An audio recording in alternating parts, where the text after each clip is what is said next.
Hello ധന്യസ് kitchen ജേണിയിലേക്ക് എല്ലാ കൂട്ടുകാർക്കും സ്വാഗതം. വളരെ എളുപ്പത്തിൽ നമ്മൾ ഇന്നൊരു കറി റെസിപ്പിയാണ് ഉണ്ടാക്കുന്നത് കേട്ടോ. വളരെ സ്പെഷ്യലാണ്.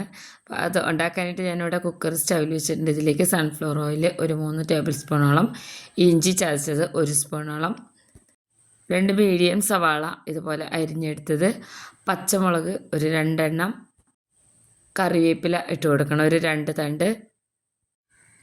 ഇനി ഇതിലേക്ക് ചേർത്ത് കൊടുക്കുന്നത് ഉരുളക്കിഴങ്ങാണ് കേട്ടോ. ഉരുളക്കിഴങ്ങ് ഒരു മീഡിയം ഉരുളക്കിഴങ്ങ് ചെറുതായി അരിഞ്ഞതാണ്. ഇത് കൊത്തമരയാണ് കേട്ടോ. കൊത്തമര നമ്മൾ സാമ്പാർ കഷ്ണങ്ങളൊക്കെ വാങ്ങിക്കുമ്പോൾ ഏറ്റവും കൂടുതൽ കിട്ടുന്നതാണ്. അത് ചെറുതാക്കി ഇതുപോലെ മുറിച്ചെടുത്തതാണ്. അതും കൂടെ ഇട്ട് നന്നായിട്ട് ഇളക്കി യോജിപ്പിച്ച് കൊടുക്കണം കേട്ടോ. ഒന്ന് വഴറ്റിയെടുക്കണേ. അധികം ആർക്കും ഇഷ്ടമില്ലാത്തൊരൈറ്റമാണ് ഈ കൊത്തമര എന്ന് പറയുന്നത്. ഇങ്ങനെ വെച്ച് കഴിഞ്ഞാൽ നല്ല ടേസ്റ്റാണ് കേട്ടോ. അപ്പോൾ ഒന്ന് ഇളക്കി യോജിപ്പിച്ച് കൊടുത്തതിന് ശേഷം 1/2 സ്പൂണോളം മഞ്ഞൾപ്പൊടി, 2 സ്പൂണോളം മല്ലിപ്പൊടി, മുളക് പൊടി, കാശ്മീരി മുളക് പൊടി ഉണ്ടെങ്കിൽ അത് ചേർത്ത് കൊടുക്കുക, അല്ലെങ്കിൽ സാദാ മുളക് പൊടി 1 സ്പൂണോളം ചേർത്ത് കൊടുക്കണം.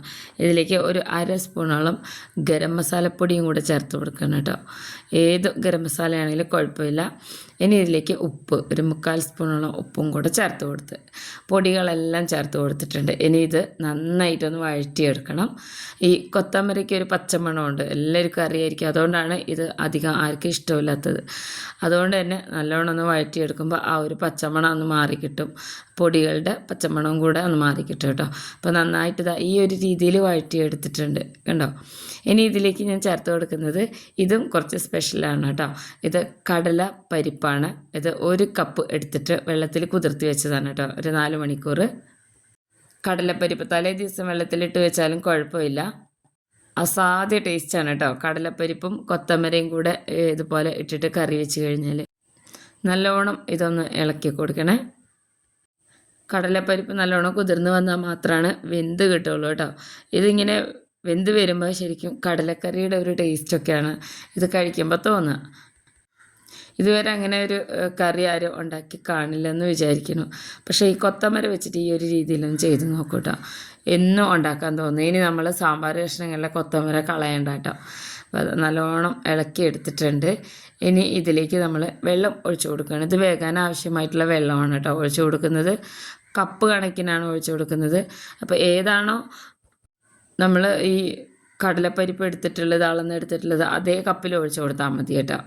അപ്പോൾ ഞാനിവിടെ ഒരു 3 കപ്പോളം ഒഴിച്ചു കൊടുക്കുന്നുണ്ട്. അത്യാവശ്യം നമ്മൾക്ക് ഇച്ചിരി കറി വേണം കേട്ടോ. ഇത് ഒരുപാട് തിക്കായിട്ടുള്ളൊരു കറിയല്ല. ഇനി ഇതിലേക്ക് തക്കാളി ചേർത്ത് കൊടുക്കാം. 1 തക്കാളിയാണ് എടുത്തിട്ടുള്ളത്. അതും കൂടെ ചേർത്ത് കൊടുത്ത് നന്നായിട്ടൊന്ന് ഇളക്കിയെടുക്കണം കേട്ടോ. നമ്മൾ പലതരം കറികളും ഇതുപോലെ വെറൈറ്റി ആയിട്ട് ഉണ്ടാക്കി നമ്മുടെ ചാനലിൽ ഇട്ടിട്ടുണ്ട് കേട്ടോ. കറി റെസിപ്പി തന്നെയാണ് ഏറ്റവും കൂടുതൽ ഇട്ടിട്ടുള്ളത്. അപ്പോൾ അത് കാണാത്തവരൊക്കെ നമ്മുടെ ചാനൽ പോയി കണ്ടു നോക്കണേ. അപ്പം നല്ലവണ്ണം ഇളക്കി കൊടുത്തിട്ടുണ്ട് കേട്ടോ. അപ്പോൾ ഇതേപോലെ തന്നെ വീഡിയോ കണ്ട് ഇഷ്ടമായി കഴിഞ്ഞാൽ ചാനലൊന്ന് സബ്സ്ക്രൈബ് ചെയ്യാനും മറക്കരുത് കേട്ടോ. ഇനി ഇത് നമുക്ക് കുക്കർ അടച്ച് വെച്ച് ഒരു 3 വിസിൽ പോകുന്നവരെ മീഡിയം ഫ്ലെയിമിലിട്ട് കൊടുക്കണം. 3 വിസിൽ തന്നെ പോകണം കേട്ടോ. എന്നാലാണ് കറക്റ്റായിട്ട് ആ കടലപ്പരിപ്പൊക്കെ വെന്ത് കിട്ടുള്ളൂ. അപ്പോൾ അതാ വിസിലൊക്കെ നല്ലോണം പോയിട്ടുണ്ട്. ഇനി നമുക്ക് സ്റ്റൗ ഓഫ് ചെയ്യാം. ഒന്ന് ചൂടാറിയതിന് ശേഷം നമുക്ക് തുറന്ന് നോക്കാം കേട്ടോ. നമ്മുടെ കറി കൊത്തമര കൊണ്ടുള്ള കറി റെഡി ആയിട്ടുണ്ട്. നല്ല മണമാണ് കേട്ടോ ഇതിങ്ങനെ തുറക്കുമ്പോൾ. കണ്ടോ, കൊത്തമരയും അതുപോലെ തന്നെ കടലപ്പരിപ്പൊക്കെ നല്ലോണം വെന്ത് വന്നിട്ടുണ്ട്. ഇത് ഇഷ്ടമാണെന്നുണ്ടെങ്കിൽ നമുക്കൊന്നിങ്ങനെ ഒന്ന് ഉടച്ച് കൊടുക്കാം കേട്ടോ. കടലപ്പരിപ്പൊക്കെ നല്ലോണം വെന്തിട്ടുണ്ട്. ഇതുപോലെ ഒന്ന് ഉടച്ച് കൊടുത്തു കഴിഞ്ഞാൽ ഇങ്ങനെ കുറച്ചൊന്നിങ്ങനെ തിക്കായിട്ടിരിക്കും. അപ്പോൾ എല്ലാവരും ഉണ്ടാക്കി നോക്കണം. വളരെ സ്പെഷ്യലാണ്. ആ ഒരു കൊത്തമര പയറിൻ്റെ മണമൊന്നും ഉണ്ടാവില്ല കേട്ടോ ഈ ഒരു കറിക്ക്. ചപ്പാത്തിക്കും അതുപോലെ തന്നെ ജീര റൈസിനൊക്കെ പറ്റിയ കറിയാണ്.